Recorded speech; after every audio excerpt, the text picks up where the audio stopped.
បាទសូមជម្រាបសួរប្រិយមិត្តដែលជួយស្ដាប់រឿងនៅក្នុង Channel នេះទីរឿងទាំងអស់គ្នា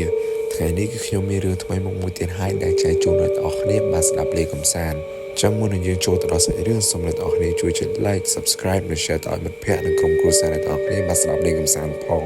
តោះឥឡូវយើងកុំអន់យូរចូលមកដល់សាច់រឿងតែម្ដងទៅអញ្ចឹងគឺសាច់រឿងនេះគឺបាក់ក្បាលមកគឺមានសង្សារគូសង្សារមួយគូដែលខាងប្រុសគឺគាត់បានទៅធ្វើការគាត់ជាប់ភារកិច្ចចុះទៅខេត្តសៀមរាបហើយសង្សារគាត់មួយទៀតគឺនៅឯខេត្តស្វាយរៀងអញ្ចឹងនៅពេលនោះគឺគាត់បានដូចសង្សារខាងប្រុសនឹងក៏បានទទួលសារមួយដែលខាងស្រីនឹងឆាតមកថាគាត់អត់ស្រួលខ្លួនអីចឹងទៅហើយចង់ឲ្យខាងប្រុសនឹងជិះមកជូនគាត់ទៅពេទ្យអីចឹងទៅពេទ្យនៅភ្នំពេញណាបងប្អូនអញ្ចឹងពេលហ្នឹងក៏ខាងប្រុសលឺចឹងក៏ស្វាស្វាដូចបញ្ចប់ការងារលឿនហើយលះជិះមកដូចមកជូនទៅពេទ្យវិញចឹងណាអញ្ចឹងពេលហ្នឹងក៏គាត់បានខំជិះមកទាំងយប់គឺគាត់ប្រហែលការងារយប់ហ្នឹងហើយគឺគាត់ជិះមកទាំងយប់វិញមកហើយពេលនោះគឺមកដល់គឺវាប្រឡំណែដោយសារតែដូចចេញមកពីយប់ចឹងក៏មិនអាចជិះមកដល់ចឹងវាប្រឡំណែចឹងពេលគាត់ជិះមកដល់ហ្នឹងគឺគាត់អត់បានសម្រាប់អីទេហើយក៏គាត់បានជូនសង្សារគាត់ហ្នឹងទៅពេទ្យភ្នំពេញទៅចឹងនៅពេលនោះគឺគាត់បានទៅពិនិត្យភ្នំពេញហើយក៏គាត់ដូចមានបញ្ហាតម្រងនោមសង្សារគាត់មានបញ្ហាតម្រងនោមចឹងនៅពេលនោះគឺគាត់បានចេញពីពេទ្យវិញហើយនៅពេលដែលគាត់ចេញពីពេទ្យវិញហ្នឹងគឺគាត់បានសុំសង្សារគាត់ហ្នឹងដូចទៅចាក់ថ្នាំមន់ជួយចាក់ថ្នាំមន់នៅចកានៅចិត្តនឹងដែរដូចមិនចកាដូចកសិដ្ឋានមិនទេតែវាមិនធំណាស់ទេថាចកាចាឥឡូវនិយាយចកាចាស្រួលស្រាប់ជាងចឹងពេលហ្នឹងក៏គាត់បានសុំសង្សារគាត់នឹងទៅចកានៅទៅជួយចាក់ថ្នាំមន់ដោយសារមន់គេទៅទិញមកចឹងត្រូវការចាក់វ៉ាក់សាំងចាក់អីចឹងទៅចឹងនៅពេលនោះក៏សួរថាឥឡូវណៃចង់ទៅផ្ទះគេឬក៏ចង់ទៅមួយបងអីចឹងណាចឹងពេលហ្នឹងក៏សង្សារគាត់ថាមក2នាក់អីទៅវិញក៏2នាក់ចឹងពេលហ្នឹងក៏គាត់បានជិះទៅចកានឹង2នាក់ទៅនៅពេលដែលគាត់ចាក់ថ្នាំមន់អីហើយហ្នឹងក៏គាត់នឹងដូចគេនៅនឹងគេមានកម្មវិធីអីចឹងណាដូចមិនថាកម្មវិធីដូចយើងទៅជួយចាក់គេចឹងទៅក៏គេបានរៀបចំដូចអីខ្លែមអីផឹកតិចតួចចឹងទៅចឹងទៅពេលហ្នឹងក៏គាត់នឹងបានទៅដូចផឹកមួយគេដែរផឹកតិចតួចចឹងទៅហើយសង្សារគាត់នឹងក៏អង្គុយចាំនៅក្នុងឡានដែរអត់ហ៊ានចេញទៅជួយទេហើយនៅពេលហ្នឹងក៏គេផឹកដល់ម៉ោង10មិន10យប់ដោយសារតែគាត់នឹងដូចដំបូងគាត់គិតថាចង់សុំគេទៅផ្ទះមុនតែនឹកឃើញថាមកជួយគេឲ្យជឿនទៅចេះអង្គុយផឹកមួយគេទៅខ្លាចចិត្តគេចឹងណាចឹងនៅពេលហ្នឹងក៏គាត់បានអង្គុយផឹកដល់ម៉ោង10មិន10យប់វិញទៅហើយនៅពេលនោះក៏គាត់បានដើរទៅឡានវិញហើយនៅពេលដែលគាត់ចូលឡានហ្នឹងគឺសង្សារគាត់បានខឹងគាត់ដោយសង្សារគាត់បាននិយាយថាដឹងហើយថាខ្ញុំមានបញ្ហាតម្រងនោមវិញទៅមិនបាននៅនឹងយូរម៉េះហើយដឹងហើយថានៅកន្លែងចតឡានហើយពី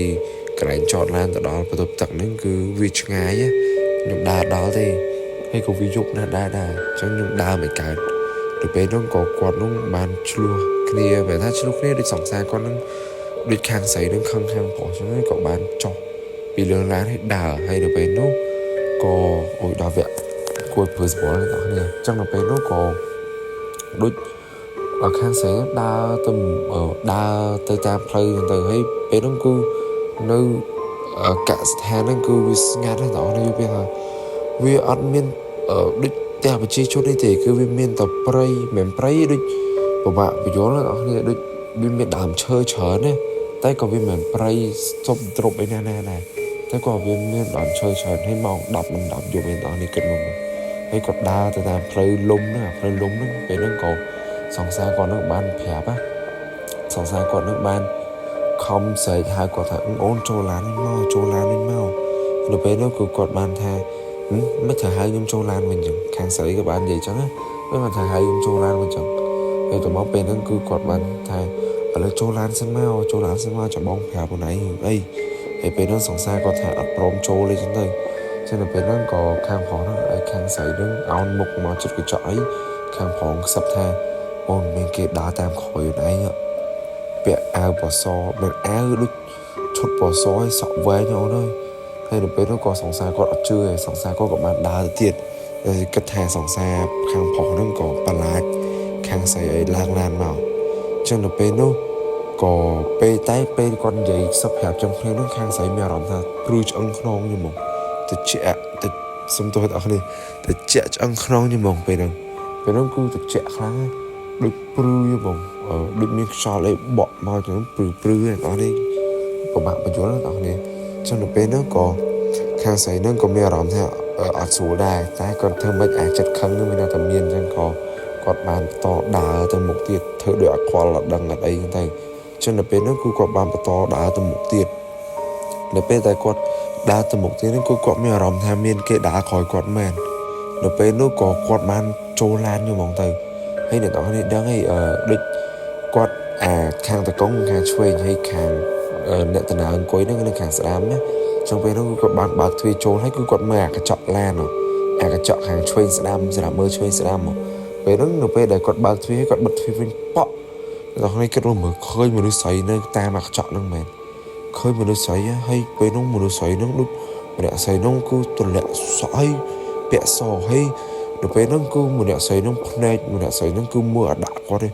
មើលដូចចង់ស្មាទោសដូចចង់ស្លាប់មិនមែនចង់ស្លាប់ដូចចង់ស៊ីសាច់ហត់ឈាមគាត់យកមកចឹងនៅពេលហ្នឹងក៏គាត់ថាគាត់ចាំមុខម្នាក់ស្រីហ្នឹងអត់ភ្លេចទេហើយដល់នេះគាត់មើលអសូរតែឆ្ងាយបើដូចពីកន្លែងគាត់ដើរឥឡូវឧទាហរណ៍នៅពេលដែលគាត់ដើរក្រៅឡានហ្នឹងហើយពីដើរក្រៅឡានហ្នឹងពីម្នាក់ស្រីហ្នឹងទៅតួស្រីយើងហ្នឹងគឺប្រហែលតែ1ម៉ែត្រទៅ1ម៉ែត្រកន្លះពីគ្នាទេគឺស្មាតោះដល់នេះបើថាម្នាក់ស្រីគេដើរតាមម្នាក់នោះហ្នឹងម្នាក់តួស្រីយើងហ្នឹងខាងស្រីយើងហ្នឹងគឺនៅពេលដែលដើរតាមបើម្នាក់ស្រីដើរតាមនឹងចង់លុកដៃទៅចាប់ស្មាឬក៏ចង់លុកដៃអីក៏បានដែរដល់តែ1ម៉ែត្រពីគ្នានោះ1ម៉ែត្រទៅ1ម៉ែត្រកន្លះថា2ម៉ែត្រចុះយើងនិយាយថាចិត្តពេកអញ្ចឹង2ម៉ែត្រចុះដល់នេះគិតមើលដើរអត់ផុតឡានហ្នឹងនៅចិត្តឡានហ្នឹងដែរនោះចាំមិនទូប្រុសហ្នឹងដូចខំប្រឹងហៅទូស្រីឡើងមកវិញដោយសារតែពេលហ្នឹងគឺទូប្រុសក៏គាត់មានអារម្មណ៍ថាខ្លាចដែរដល់ពេលដែលម្នាក់ស្រីឡើងទៅគឺទូប្រុសជិះឡានទៅបាត់ទៅហ្មងគឺជិះលឿនទៅហ្មងគឺអត់ហ៊ានឈប់មើលអត់ហ៊ានឈប់អីញ៉ៃទេអញ្ចឹងគឺរឿងយើងគឺចប់តែត្រឹមនេះបងប្អូនខ្ញុំសង្ឃឹមថាបងប្អូនជួយទៀតចំពីខ្ញុំបាននិទានរឿងសូមអរគុណសូមជម្រាបលាបងប្អូនបាយបាយ